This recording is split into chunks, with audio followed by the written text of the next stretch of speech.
Today I'm growing pepper seeds. I left some of the vegetable on it. And this is just a technique I'm using just to get some germination. And I'll separate the seedlings and give them more space once they germinate. And I'm just gonna lightly cover them in soil. These are organic. I don't know about these two.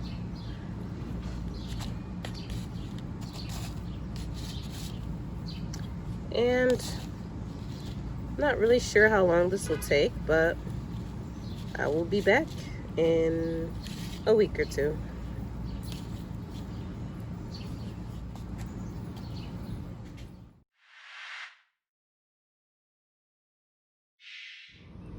Alright guys, it is June 7th, exactly 17 days later, and looks like quite a few of them germinated.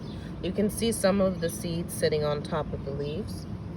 They're pretty tall, and I need to separate these and put them into their own containers, but there's my germination.